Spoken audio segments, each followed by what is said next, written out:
the topic for this session is an overview of international progress on CBDCs, which we thought would be a good starting point to the day's agenda. And I think to just set the scene a little bit, one of the questions I'm often asked is, why do we need new forms of digital money? Why do we need central bank digital currencies? After all, isn't the money we use today pretty much digital in any case? Money is exchanged digitally through the exchange of messages between bank ledgers. Most of us are not transacting in cash day to day. What's the difference between a central bank digital currency and the money that we have today, for example? Well, part of that difference is the difference between commercial bank money and so private money and public money, which I think Dirk is going to talk a bit more about. But also, fundamentally, the money that we have today, while it's maybe digital in its manifestation, is not digital native. It's still, the systems of payments that we use, the money that we use, is still predicated on an assumption, even though there are not wheelbarrows full of cash being exchanged between banks at the end of the day. The systems and processes that they've all automated and digitized fundamentally are constrained by those kind of legacy assumptions at the end of the day. And what central bank digital currencies and new forms of digital money give us an opportunity to do is look at the requirements that we have today and going into the future of money and of the payment systems that we use, and look as well as the technology that we have available to us, and try to create something new, something that can better address those requirements of today and tomorrow with the technology that we have available now. And so these are the sorts of things that all of our panelists in this session are looking at, some from a more theoretical perspective, such as Professor Dirk Niepelt from the University of Bern and the Center for Economic Policy Research, and some from a far more practical perspective, such as Nick Kerigan, who's Managing Director and Head of Innovation at SWIFT, and Francesca Hopwood Road, who's the Head of the BIS Innovation Hub in London. So the structure of this session is going to be, each of our panelists is going to give a about a 10-minute presentation on their kind of areas of work and areas of focus and what they're exploring when it comes to central bank digital currencies. We're then going to have a panel discussion of about 25 minutes, and we'll leave about 10 or 15 minutes at the end for audience interaction and Q&A. And it would be great if we can keep questions until the end. We will have some roving mics going around, so you'll be able to we'll be able to take as many questions as possible, and hopefully you'll all have a chance to interact with the panel. So let's get started. Dirk, would you like to come up?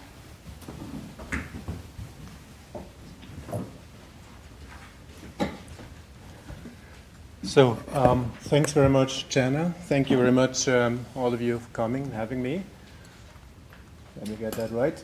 So I'm just a macroeconomist, sorry about that. So I'd like to give you a macroeconomic perspective on retail CBDC, which very much rhymes with some of the themes that Michael gave us before.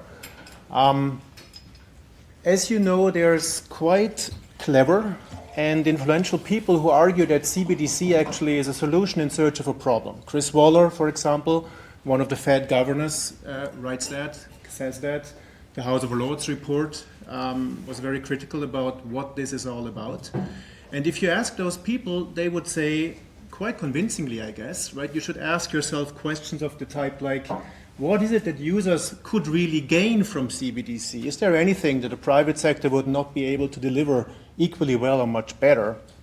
Aren't there other ways to deliver actually in much smarter and maybe more efficient ways than what CBDC would be able to deliver? I think these questions are very well posed. Of course, we should ask those questions, but we should ask a bit broader questions. In particular, a lot of the discussion that we hear from those people is that they're very much focused on consumer needs. What is it that is in for consumers with retail CBDC? I think we should be more open in that debate about also business needs for CBDC.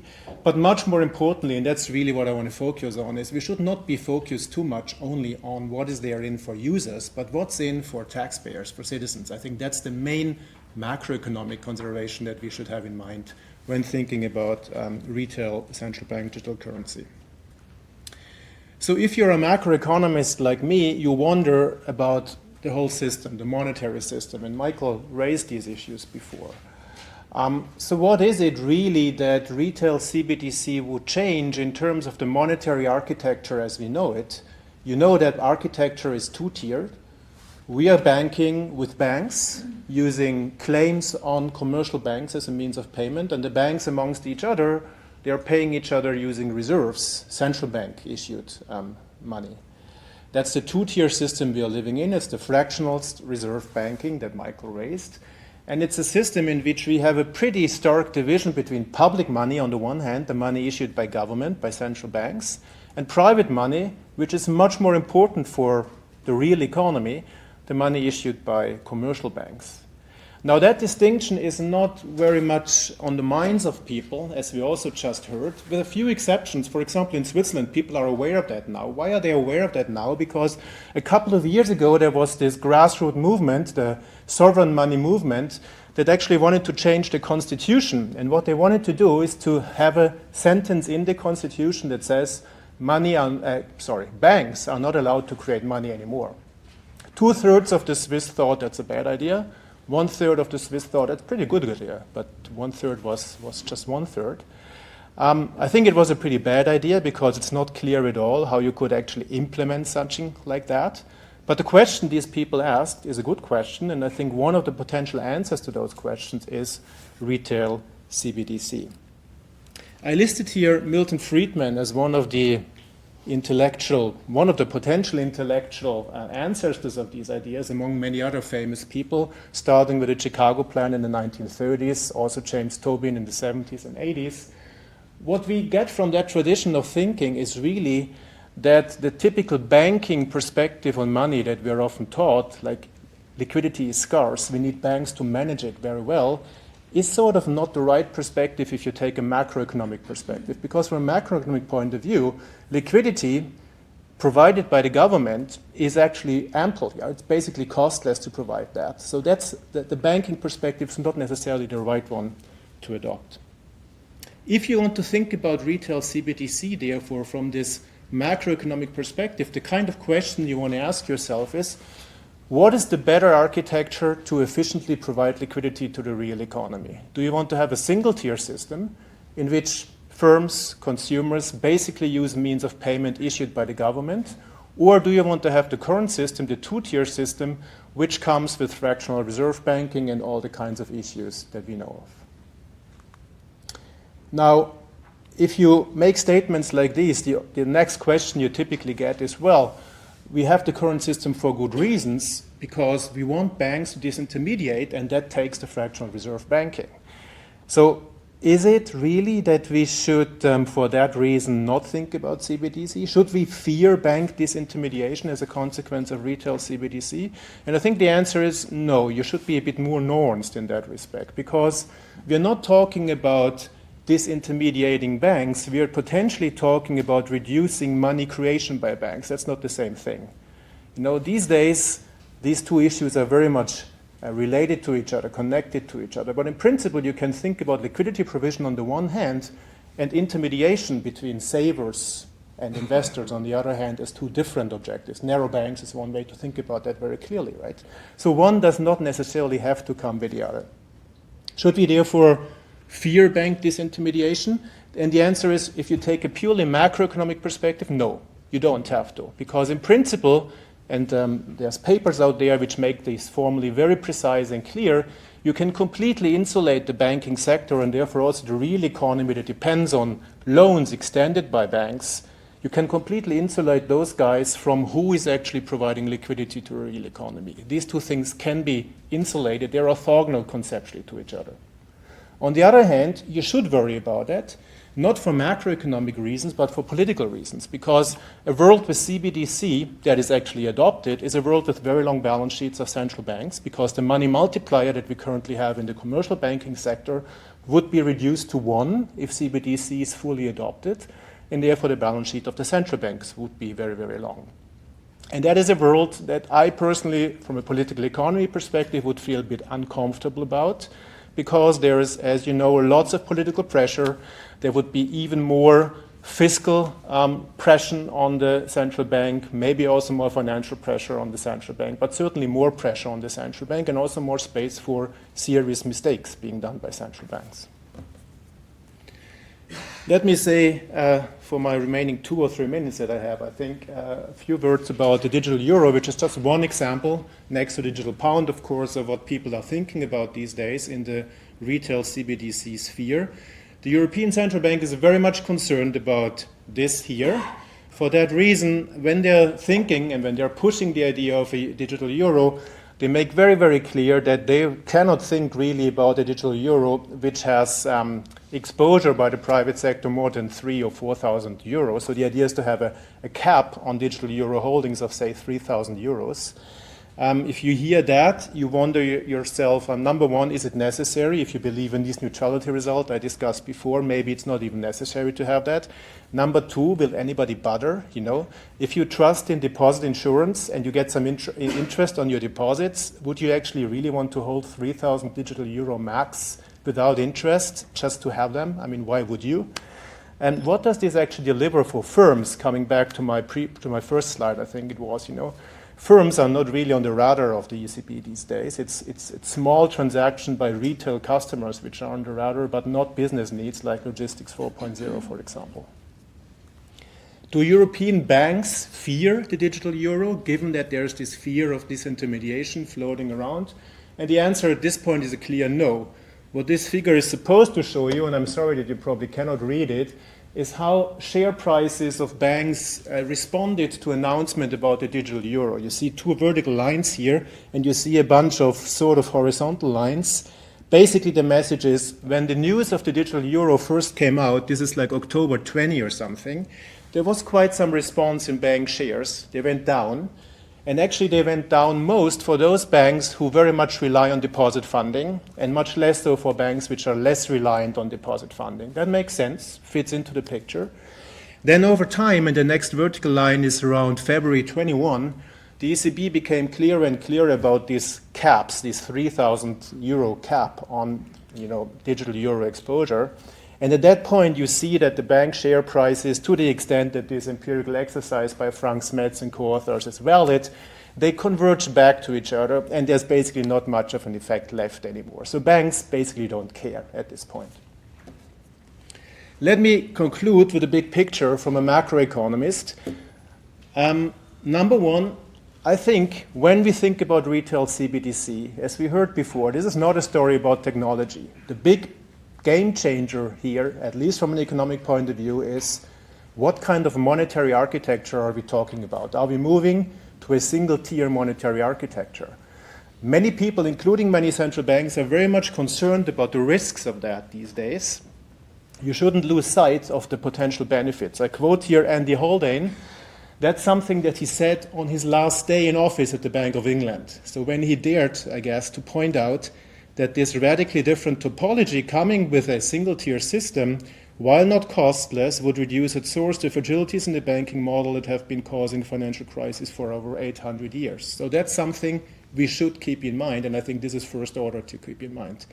The second point I'd like to leave you with from a macro point of view is that these are questions that are not questions for central banks to answer, although many central banks take that view.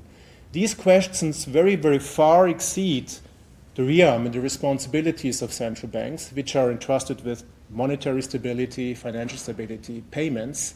This is much bigger issues. This is national sovereignty, taxation, seigniorage, competition, many, many other things. So in the end, this is a discussion that we should lead at the level of parliaments, governments, societies, but not only within central banks. Thank you.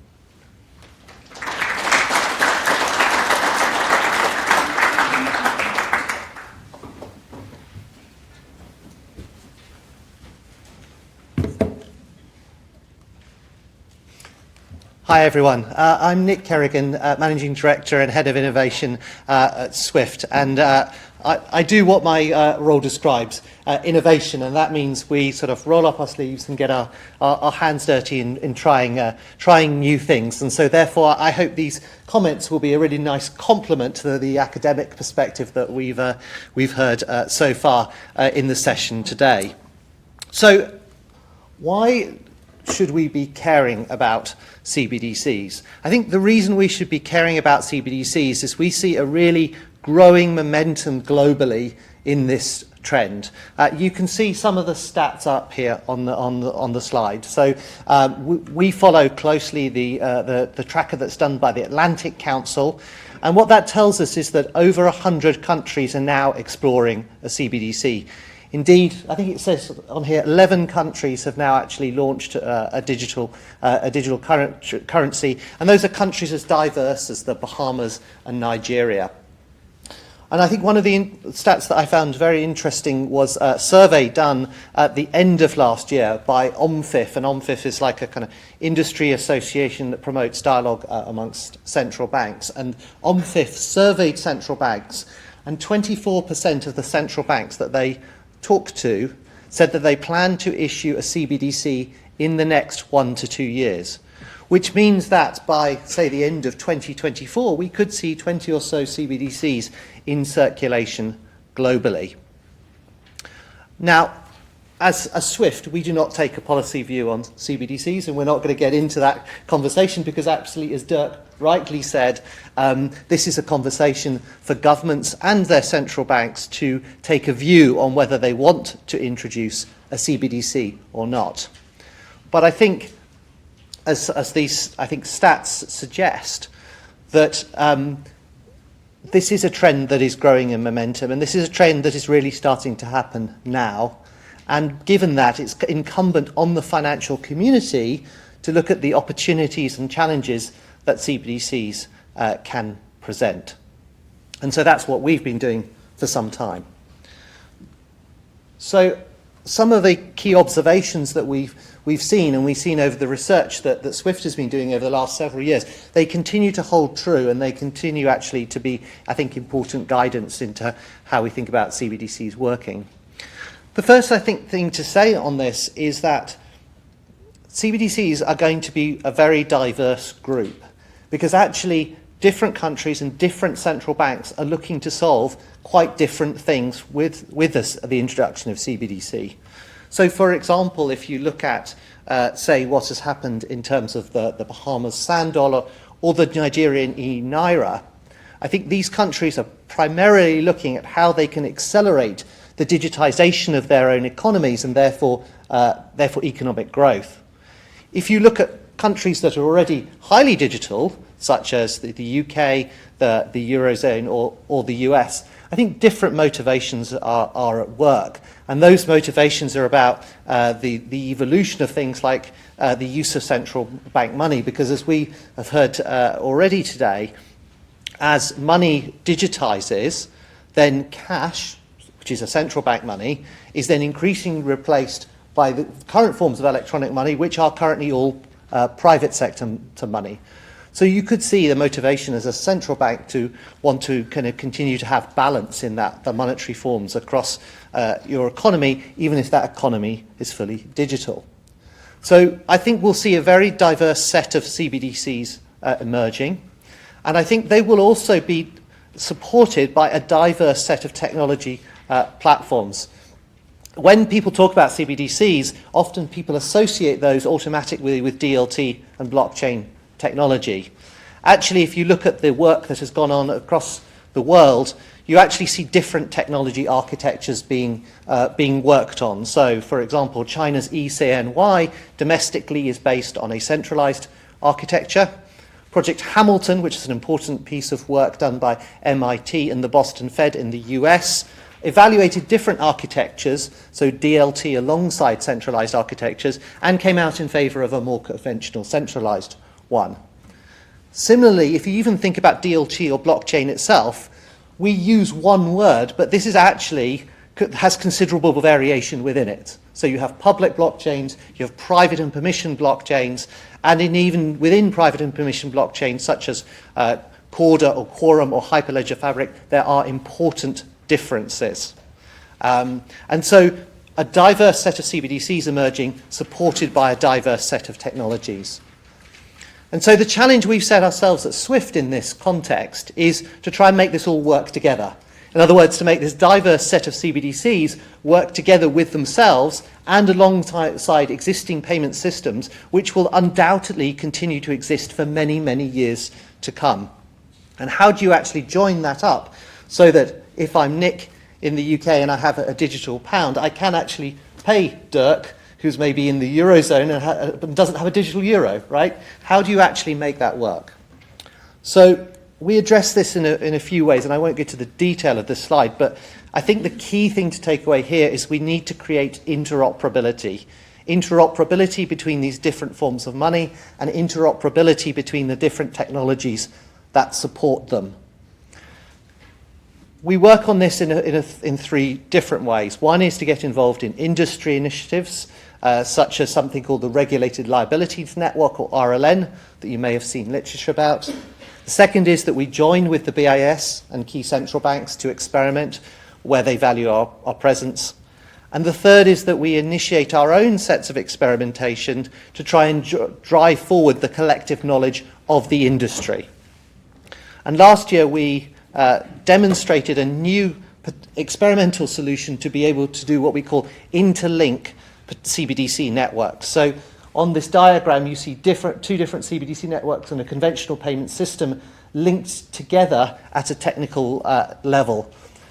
This solution, we believe, is potentially powerful because it can allow a high level of automation and straight-through processing of a payment, but also it is highly scalable because through connecting once to SWIFT's platform, that would enable that domestic CBDC to be used for cross-border payments with any other payment system that's already connected to SWIFT. This, if you're familiar with the literature, is a demonstration of what the BIS calls the MCBDC Model 2, or interlinking model. And in that sense is kind of a hub and spoke, similar architecturally to the BIS's recent project, Icebreaker. So we realized in designing this solution that we made a lot of assumptions. And those assumptions need to be tested in an evolving area, such as CBDCs. So what we did in the fourth quarter of last year is we took the whole infrastructure that supported the solution I've just showed you, and we put it into a sandbox environment. And then we invited 18 central and commercial banks to join us in that sandbox, names that you might have heard of, like the Banque de France, the Deutsche Bundesbank, the Monetary Authority of Singapore, together with global commercial banks such as HSBC. And we worked with those participants over an intense 12-week period. First, for them to experiment with us individually, and second, for them to be able to gather together every 2 weeks to share knowledge and discuss key design issues about CBDCs. And I think that was incredibly important to actually leverage the knowledge that has been developed across the globe so that people don't have to start with a blank sheet of paper each time. We need to build the collective knowledge of the financial industry through collaborative innovation. The result of this was that the participants saw clear potential in value in the solution we developed. They encouraged us to go forward, and they said they'd like to be with us on that journey. You can read lots more about this in much more detail should you have the desire to do so by either scanning the QR code or going to the link above, and to read the results report we published about this on the 9th of March. So we're going further in this, and we're now at an exciting stage of development. We have taken the experimental solution I've designed, and we've now built that into a beta version that we are getting ready to test with selected central banks in the next couple of months or so.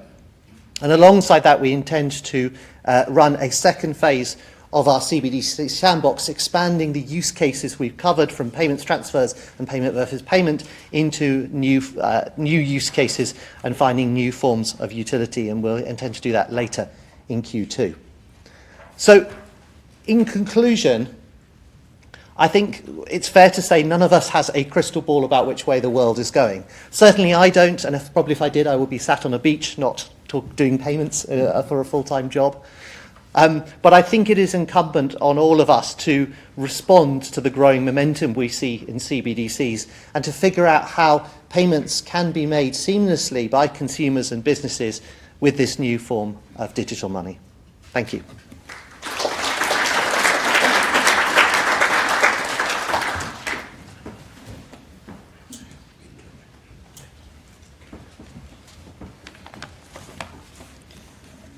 Hello, I'm delighted to join you all. Let's flick on to there we go, and to share a panel with such experience and knowledge today.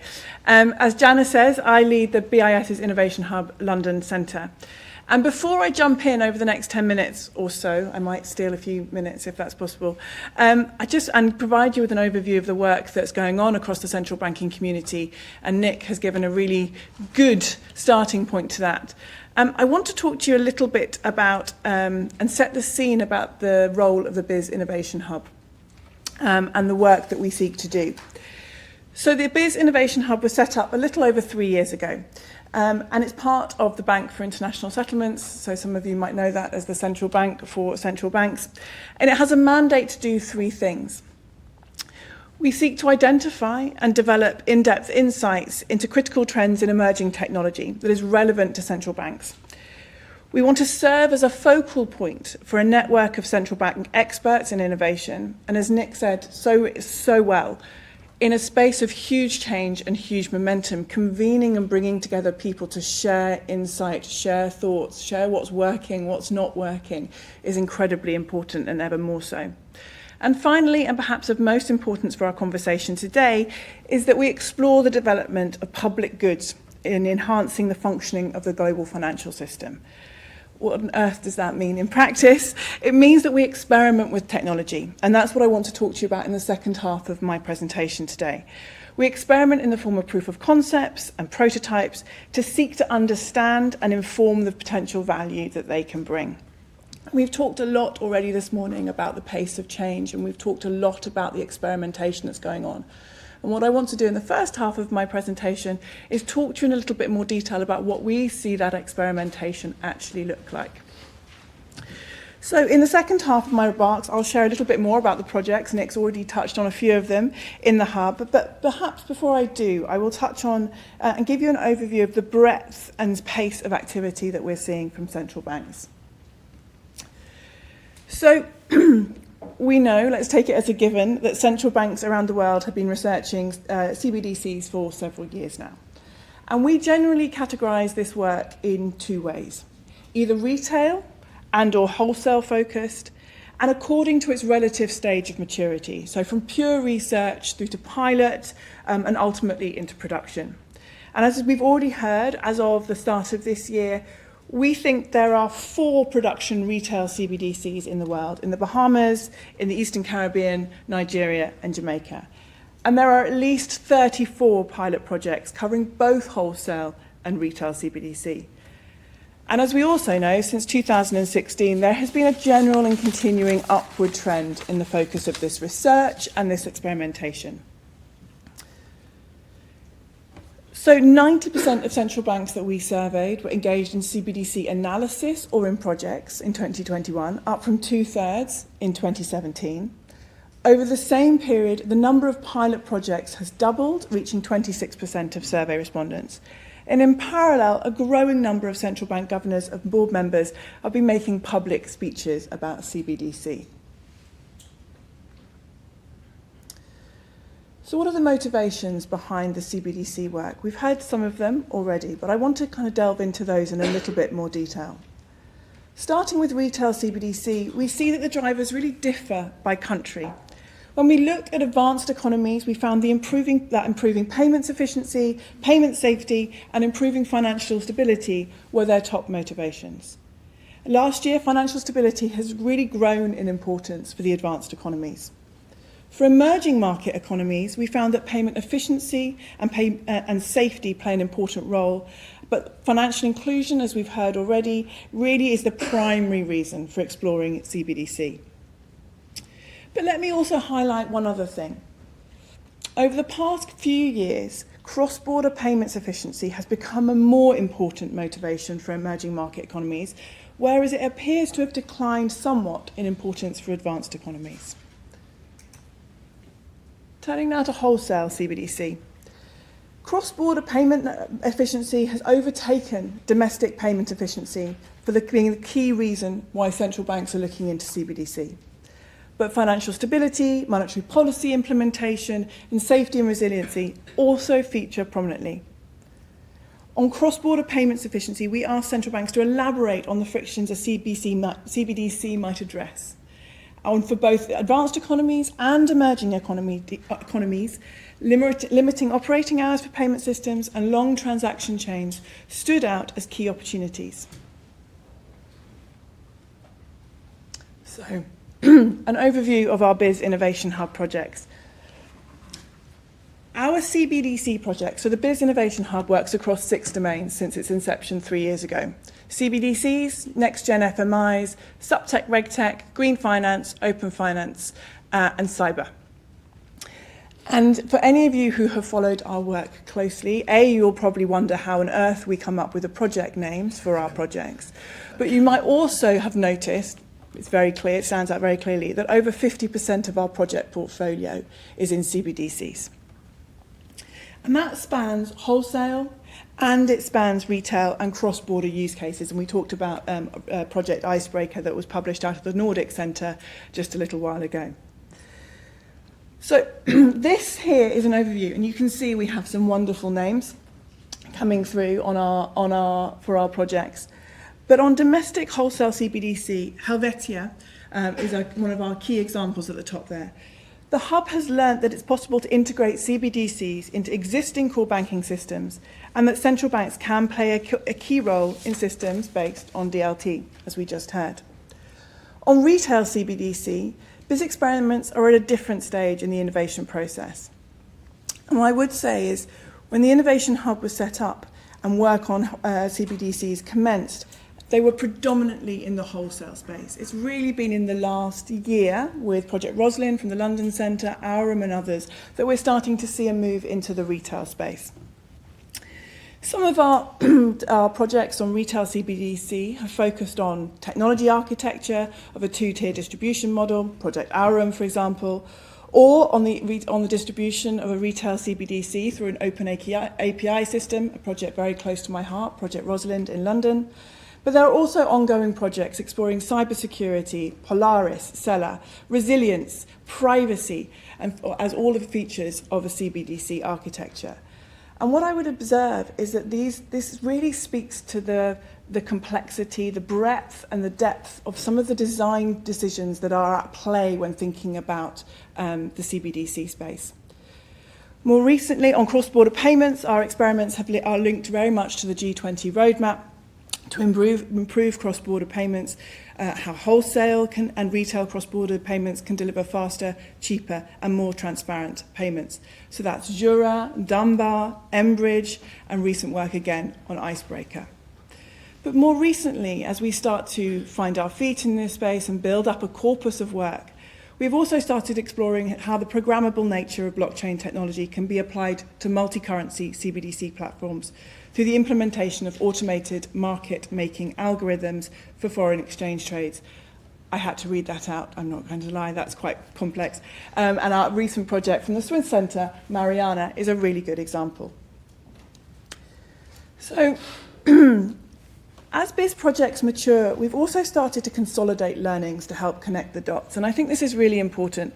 One of my reflections, standing from I take an outside-in perspective, is we have a portfolio now of nearly 30 projects. As I said, about half are in the CBDC space. And there is a huge amount of richness and learning coming out. Some of those projects are taking different perspectives on a similar challenge. Others are coming at it in a completely new and different way. But our ability to consolidate that corpus of knowledge and insight and share that back is becoming increasingly important. And the first example of this was a paper we published last summer on our lessons learnt on using CBDCs across borders. And these are the experiments in Lion Rock in our Hong Kong centre, Jura in our Swiss centre, and Dunbar in our Singapore centre. Each project involved a multitude of private sector partners from technology providers, banks and consultancy firms. And I want to answer a couple of questions around how are the solutions designed similar, how are the solutions different, and what are the key insights. And I think that piece about working with the private sector and across the private sector is really important. One of the core features of the work in the Innovation Hub, one of the core tenets and characteristics is around collaboration. We recognise very much that within the central banking community, we need to work in partnership with others to really draw in that insight, draw in that expertise. And so working with partnership with academia, with the private sector, to really experiment to understand is really, really key. So two important features of any cross-border or currency system are both the access platform design and the access rules. And many cross-border systems have started out by interlinking existing platforms. One example is the original Target system, which interlinked the national RTGS systems in the Eurozone, but moved to a common platform with Target 2. With the original Fedwire as well, that interlinked the Federal Reserve banks via leased telegraph lines. And in both cases, each central or reserve bank maintained their own software and data processing centres. But over time, this proved to be too inefficient, and the systems moved to a common platform. Nexus is another example from the Singapore Centre. It seeks to interlink payment systems around the world. On access, most existing RTGS systems do not allow non-resident financial institutions to have access. And one exception that makes the rule is the Swiss SIC RTGS system. Basically, an eligible bank in London can send and receive payments directly in SIC without the need for a branch or subsidiary in Switzerland. And interestingly, all four of the cross-border CBDC projects from the Innovation Hub chose a common platform and access for non-resident financial institutions. I'm going to run quickly through some of the key features of the respective design solutions. But what I will talk about is, Jura and Dunbar are all prototypes where Infinite Lyre Rock was a proof of concept, Embridge is a pilot. The exact boundaries when we talk about pilots and proof of concepts are a little bit fluid, but a POC broadly shows if something can be developed, whereas we think of a prototype showing how something can be developed.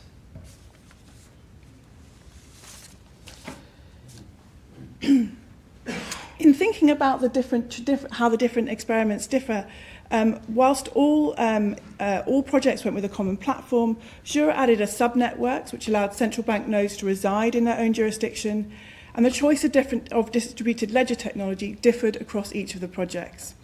Non-financial resident institutions could request, redeem and hold CBDC in all projects, and a direct access model was tested. In Jura, the operator is private. In all other projects, the operator is one or more central bank. So what have been some of the key insights that we have built out from our work on CBDC experimentation? In our view, the sweet spot for any innovation is the intersection between desirability, feasibility, and viability. On the first point, desirability, the potential public value of a common CBDC platform with access for non-resident financial institutions relates to more efficient cross-border payments, PBP for non-CLS currencies, and cross-border security systems. On feasibility, all of the projects all demonstrate a level of technical feasibility, although it must be noted that these are proof-of-concept initiatives that are far, far, far away from production-grade systems. However, there are still outstanding issues such as scalability and performance, resilience and security, as well as data protection and location. And an outstanding question is whether a cross-border CBDC platform is viable. So, if I can just spend a moment before I hand back to Jana, talking a little bit about some work we've been doing in the London Centre on Project Rosalind. So Project Rosalind is a retail CBDC project. And essentially, it is about building a set of API prototypes to distribute a retail CBDC. It's based on a two-tier distribution model where the central bank is at the foundation of the retail CBDC. The system and customer-facing activities are carried out by the private sector. And again, this was a really core part of our work. in building out Project Rosalind. I've talked about collaboration, I've talked about that importance of experimentation with a broad range of stakeholders, and this was really key in the work we did across Project Rosalind, the findings of which will be published hopefully early summer. So in both phases of the work, we engaged with a range of API users and advisors to do two things: to help us test the functionality, to help us think through adoption, to help us think about ecosystem building, and the breadth of innovation. And that was really key for us because it was about opening up a broader suite of engagements so that, for example, with the advisors group, we could test core elements of the functionality that we were seeking to build. We could ask key questions around how we were building out that architecture. And with our API users, we were building out sort of the key functionality as we went along. And as we developed out Project Rosalind and developed out those API prototypes, we opened that further to a broader set of ecosystem participants to really understand and think about and surface the breadth of use cases that could come and be located within a retail CBDC architecture. So I hope I've given you an overview of the range and breadth of work that we're doing in the Innovation Hub and a bit more detail on the work that we're doing in the London Centre, focused on the retail CBDC side. Joanna. Thank you.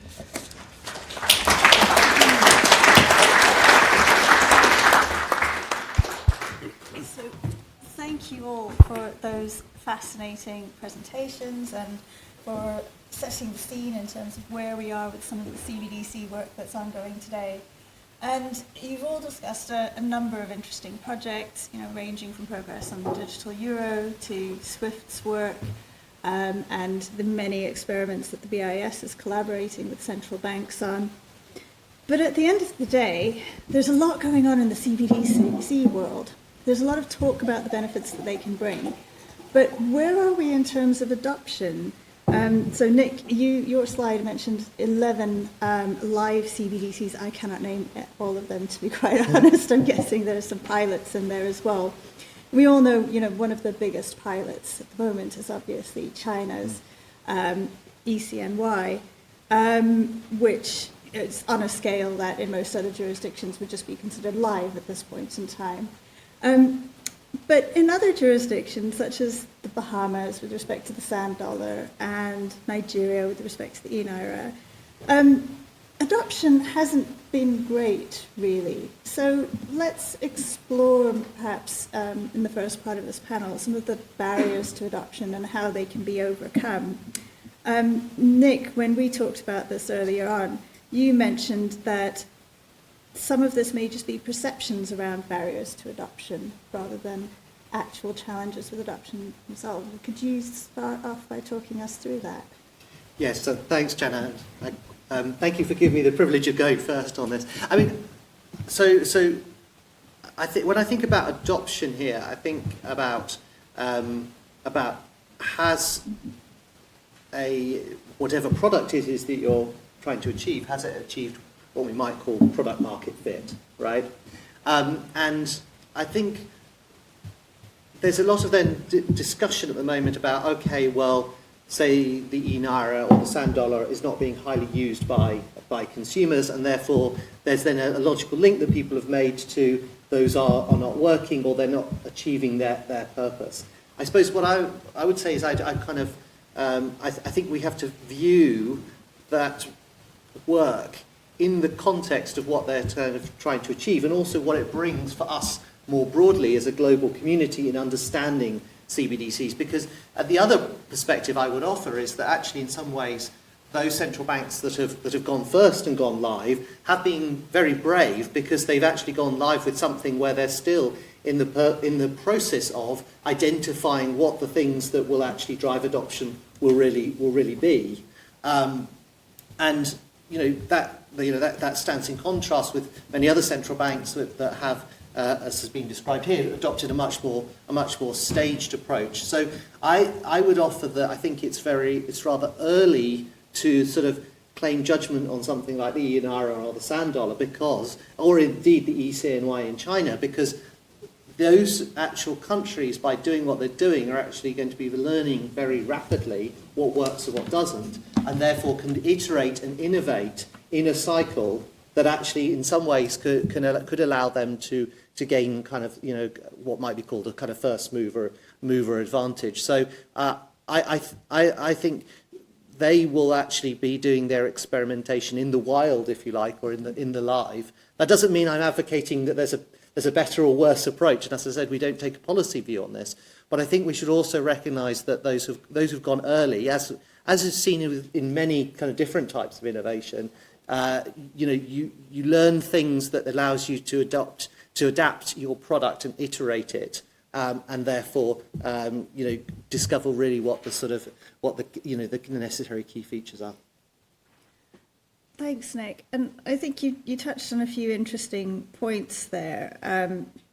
One being, that kind of first mover advantage that comes, and secondly, it's almost a bit like, initially at least build it and see if they will come. And in this case, the they is the private sector, really, because in most of these examples, what central banks are actually building in terms of a retail CBDC is some sort of platform that will be used by the private sector for innovation. And Dirk, you had some thoughts on this kind of chicken and egg situation about which comes first. Is it the private sector innovation or is it the public innovation? How do they reinforce each other and feed off each other? Yeah, thanks, Jana. So I guess what we see in the US, for example, right now is that from the Fed side, there would be complaints about the US banking sector lagging behind in terms of quality that they offer to retail users. But then on the other hand, if you place yourself in the seats of the bankers, they would probably fear that the CBDC is coming out in the next few years. So should they really engage in major innovations at this point, or should they better wait and see how the game develops? So there's a little bit of a strategic, wait and see aspect from both sides, which might delay actually the process of adoption.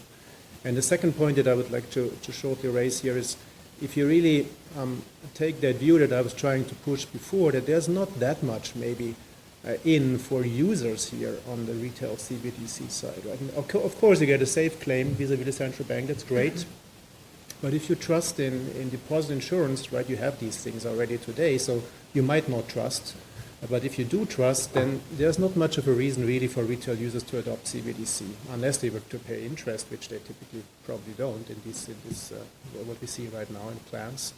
So in the end, if as society we feel that there is a use case here, or there's a good case to introduce them, then we have to probably find other incentives to convince people to adopt them, rather than to just wait and hope that users will find it in their interest to adopt them. Okay.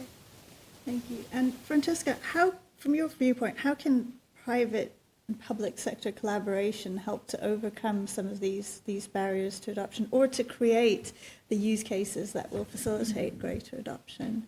So I think looking at the work that we have been doing on Rosalind, that private and public sector collaboration has been at the heart, and it's been at the heart in a couple of ways. So it's been at the heart in terms of helping to build out that functionality and helping to really leverage the experience of different sectors and different specialisms globally, actually, to really bring that to bear. And I think that's been incredibly powerful.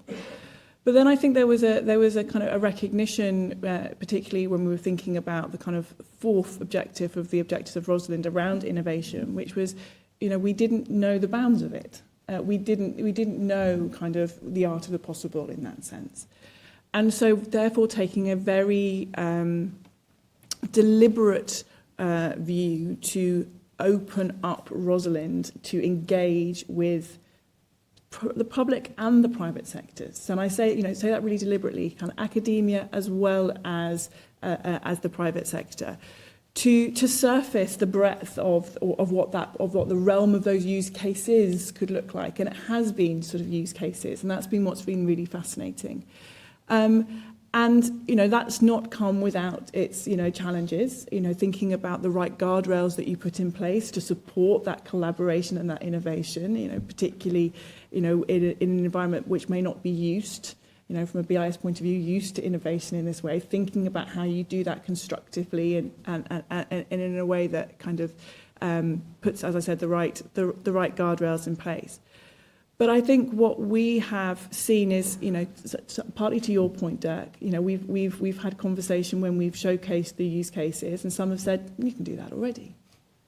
But we've also seen some use cases where actually you can't necessarily do that already. And it is starting to speak to a breadth and a diversity, whether that's addressing current pain points, whether that's integration, and you talked about interoperability, whether that's new ways of making payments, whether that's things like digital inclusion.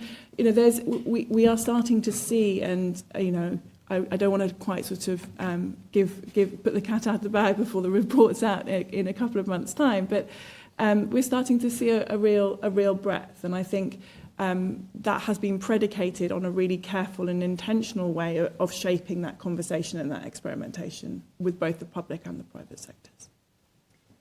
And I think when we're talking about adoption, we're really getting to the point as well that people start asking, which is, well, if there are challenges to adoption, then doesn't this just go back to the original question of why CBDC? Why do we need CBDCs in the first place? And you've all pointed out to some extent that different jurisdictions have different policy drivers for introducing CBDCs. The most obvious ones have been the earliest to market. So, for example, in the Bahamas and Nigeria, it's been about essentially leapfrogging layers of, payments, technology innovation, and also financial inclusion drivers as well. But in jurisdictions where we've already got fairly sophisticated payments infrastructure that's well functioning, there's arguably a need to kind of dig a bit deeper and in looking at the why CBDC question. So open question to all of you. What are the different drivers for jurisdictions to introduce CBDCs, particularly when we're putting payments, modernization of payments infrastructure and financial inclusion to one side? What are the kind of wider policy drivers? And how do these policy drivers influence potentially design decisions as well? Shall I pick on someone? Go on, Janet. We volunteer. Okay. So, Dirk, policy decisions. You've touched on the digital euro, which has a fairly, I'd say that the Eurozone has a more explicit political driver, doesn't it, in introducing a digital euro as a potential force for greater integration? I think there's a movement along what exactly the objective is, as far as I can read that as an outsider. Let me say one thing about the digital or the financial inclusion thing, which is something I'm not sure I fully understand this argument. I mean, many countries who raise that as a potential motivation would be countries that currently have a major share of the population not served by the financial sector, obviously. So if you ask yourself why, then these are often constituencies that suffer from financial repression. So, if you're in a country and you cannot really access the financial system, and now the country introduces CBDC and maybe those people can access the financial system, then there's a lot of drawbacks for the government in place actually in those countries, because they currently benefit from the fact that there's major spreads, that people don't have the opportunity to move capital abroad, for example, these kind of issues. So would these countries really have an incentive, honestly, to relax constraints on their population, giving them access to the financial sector? Or are they currently rather worried that if somebody else abroad would do that their population would get access to the digital dollar, for example, and then be unconstrained by these domestic restrictions on financial access and capital movements? So I'm not really sure. If you ask yourself, for example, look at the US, a major share of the US population does not have a bank account, but these people do not have a bank account because they wouldn't be able to, but they don't trust banks, they don't like banks essentially, right? That's why they don't have it. So I'm not sure that the financial inclusion is a major driver. I don't think I have really answered your question, but probably that's the best I can do. Sorry. Okay. Let's turn to more of the wholesale arguments there, because it's often said, at least by the banking sector, that the case for wholesale CBDC is clearer, although there's a separate debate to be had around that.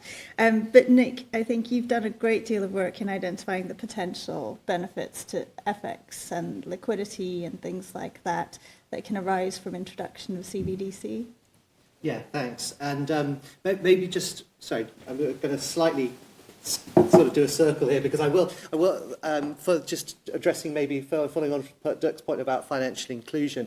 One thing I think that is worth actually highlighting here is a very interesting piece that was done by joint research project by MIT with a professor called Lana Schwartz, who actually they went out and did primary research. I think it was in India actually. They went and actually asked people like what would be a CBDC be useful for you, and what would it take? And I think that's a large academic piece, but I think it's well worth reading. And Lana's done some very interesting work on new money, and she actually came on our series of LinkedIn Live shows in January, which was sort of, I suppose, a bite-sized kind of a distillation of that. To your point about the question about wholesale, right? So.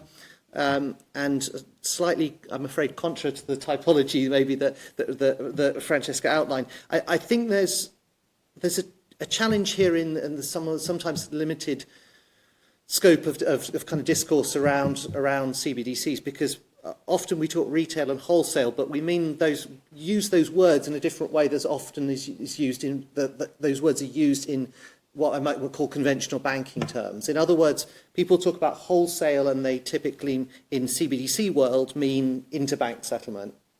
And then they talk about retail and they typically mean person-to-person consumer payments. But as all the payment specialists in this room will know, there's a vast spectrum of payments that exist within those two, or between those two sort of dichotomies. And Dirk highlighted it earlier with what could it do for firms, right? So what could CBDCs actually do for business-to-business payments, and also the complexities of those payments that might be business to consumer, for example, and so forth within those. I think as you look towards more of that corporate and wholesale space, people are always looking for things like predictability, speed, and efficiency, and I think that's where the curiosity comes in about how could CBDCs do that. I think, Francesca, you had on your slide the possibility, of improved FX settlement for non-CLS currencies. That's certainly one of the things that we heard when we did the CBDC sandbox that I mentioned in my comments. So I think there is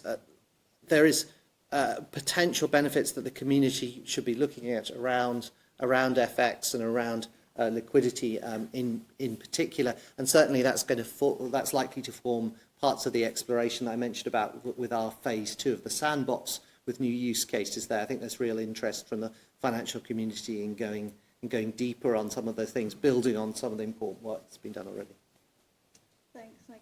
Francesca, anything to add on some of those use cases that you're exploring and possible incentives that they might be creating for central banks to explore further the introduction of wholesale CBDCs, such as Project Helvetia, for example, and the cross-border digital security settlement use case, things like that? I mean, I think that I'm not a wholesale CBDC expert, and they very much sit with my colleagues in the Swiss Centre. But I mean, what I would say is that we are seeing a shift. If you look at the range of experiments on wholesale across the hub, they are now sort of shifting into a more future-looking state. So they have very much experimented around sort of the cross-border piece, but now they're moving into a space of what is more experimental, more about kind of sort of automated market making, for example. And so I would thinking about the work that they're doing, I would expect to see more deepening of practice in those kind of areas. Okay. And let's talk about some of the retail work then, because I think actually, from my perspective, we see less in public about the BIS's retail work, actually. Like some of those experiments that you mentioned on your slides, I hadn't even heard of some of them in terms of, cybersecurity angles and, improved payments and things like that. What sort of central banks are you working with and engaging with on these kind of projects, and what kind of positive outcomes are they showing? So I think there's part of the reason why, so the Innovation Hub has gone through a wave of expansion, so in really quite short order. So in the first, the Innovation Hub's been around for just over 3 years. The first 3 centres were in Switzerland, Hong Kong and Singapore. And then within a relatively short time frame, you had an expansion to 4 more centres. London, the Nordics at the Riksbank, the Eurosystem, which opened last month, and then in Toronto, which will be coming later this year with a strategic partnership with the New York Fed. So part of it has been about those centres building out their project portfolios and actually sort of being a bit heads down in terms of doing the work. Rosalind, I think, is maybe a little bit different because we took a very deliberate approach to kind of draw back the curtain as we were going along, if you like, to kind of show our workings out and our experimentation, you know, within those guardrails, as I suggested. We didn't sort of, you know, completely take off, we're unfettered in that respect. So there's a degree to which my colleagues in the centres, you know, whether it's on Icebreaker or on others, are kind of heads down, doing the work, doing the delivery. In terms of who they work with, we all are hosted by a central bank. So typically the kind of principal kind of co-creator or collaborator is with the host central bank. So you'll see that with Project Icebreaker, for example, it's with the Nordics, but it's also with the Bank of Israel. And I'm trying to remember who the other central bank involved in that one was. It'll come to me. Norway. It might have, yes, yeah. So there is a across the kind of BIS kind of community, and it depends on the project. You know, cross-border projects are, you know, by their nature, you're going to want to kind of have different central banks involved to really draw that through. Other projects are much more kind of binary in that respect. But I think, as I said, it speaks to the different complexions of the different projects. But I think also what you're sort of seeing now with the retail CBDC experimentation is the different complexions on thinking about, you know, what are the different questions you need to ask? What are the different design questions around security, around privacy, you know, all of these different elements. And I think as we are starting to scale, as we are starting to learn lessons from other projects as well, really thinking about, well, what is the kind of the insights that we kind of maybe can bank, and what are the insights that actually we need to really go further on or deeper on, or break new ground on. I am going to, in one more question's time, I was just about to say, I'm conscious of time and just going to ask the panel one open question, which may be a little bit controversial, and just set the scene for Q&A. And if we need to, we can go maybe a couple of minutes into the coffee break, but I don't want to take too much out of your coffee break because it's been a long session. As I said at the beginning, CBDCs and new forms of digital money give us an opportunity to kind of rip up our preconceptions of what money and payment should look like and look at the requirements of today and the future in terms of money and payments and the technology we have today and see what we can do. And this could potentially, you know, one of the key changes here is in terms of the market structures and payment market infrastructures that we have today, which may be intermediated to various extents, for reasons that are historical and legacy, and the introduction of CBDCs could lead to opportunities for some you know, changes in this level of intermediation. So to what extent do you all foresee CBDCs as having the potential to introduce potentially radical change to payment and financial market structures?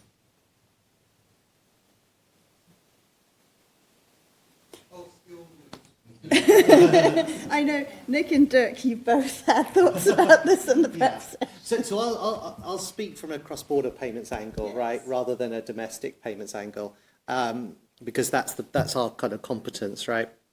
I think what was interesting as we did our experimental work last year, and in particular the sandbox experimentation presentation was that the role of intermediaries was one of the topics that, as you might expect, we kind of looked into quite deeply, and you know, Francesca's slide on this was pretty, I think, was informative of drawing that 2 by 2, because I think if you believe that a CBDC is going to likely stay on its own home network, and there's very sound kind of monetary policy reasons why a central bank would want it to stay on its home network, and if you believe that that access models to domestic payment systems for foreign institutions will not radically change as a result of CBDCs, and you know, we could debate that for a quite long time, but I think that's a fairly, in my mind, it's a fairly sound assumption. Then you will need intermediaries to continue to be present in some form. We were very careful and conscious in the sandbox report that I've talked about to call them intermediaries rather than correspondent banks, because though that role could considerably evolve over time, depending on what obligations are taken on by the actual payments system itself versus the role of individual banks. So I guess from that perspective, we will still, in my view, need for at least cross-border payments, you know, quite a lot of the players that we have today. Having said that, what we're trying to do with the solution we're creating, and also with what was, I think, a clear consensus amongst the participants, the 18 participants in our sandbox, was that we actually want to come out with a situation here where those payments are faster and less more frictionless than they are today. So we don't just want to replicate what happens today, but actually want to create a genuinely useful solution that takes the sort of financial system forward, and also with that helps central banks to realise the diverse sets of benefits they're trying to achieve from CBDCs. Thank you, Nick. So I think in the next 10 years, we'll see many more central banks adopting retail CBDC. Quite a few of them will not do it because they are convinced, but because they see the others are doing it, so they feel they have to do it themselves as well. As a consequence, we'll see major changes in the structure, in the monetary architecture in societies, which has huge benefits potentially, but major political economy risks. And I think every banking crisis that we'll live through in the next 10 years, 15 years, whatever, will amplify that, will you know, contribute additional push and pressure to these developments.